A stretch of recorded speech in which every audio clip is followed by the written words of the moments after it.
A traditional rugby union kit consists of a collared jersey, shorts, jockstrap, compression shorts, long rugby socks and boots with studs. Some modest padding is allowed on the head, shoulders and collarbone, but it must be sufficiently light, thin and compressible to meet IRB standards.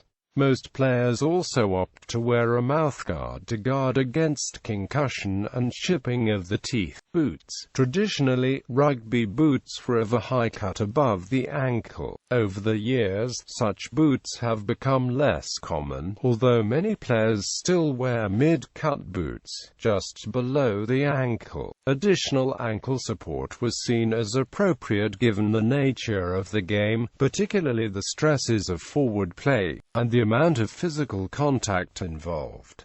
Higher-cut boots also provided some protection against knocks. Modern boots are now more similar to football boots, with a low cut offering less ankle support but maximum flexibility with minimum weight. It is essential for safety considerations, particularly in the scrum, that forwards wear boots with removable studs. The studs may be metal or plastic and must conform to Regulation 12 of the IRB. This regulation dictates the permissible dimensions of the studs and also defines a standard for the hardness of the material. Backs would be advised, on most ground types, to wear boots with some form of stud, to ensure adequate grip when changing direction. Referees are required to check all players' studs before a game and ensure that the studs conform to the laws and have no sharp edges. Any studs that are worn down so that the steel fixing is showing must be changed before the player is allowed to join in the game. The intent of the standard and these pre-match checks is to eliminate the potential for a stud to cause a cut if it comes into contact with a player's skin.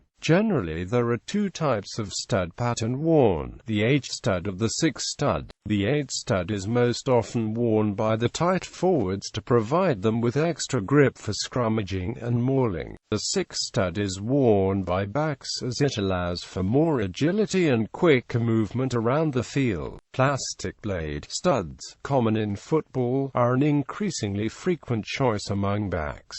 Tackle bags. Tackle bags are used during training and warm-up in rugby union. Tackle bags are padded equipment which allows players to tackle without another player being involved.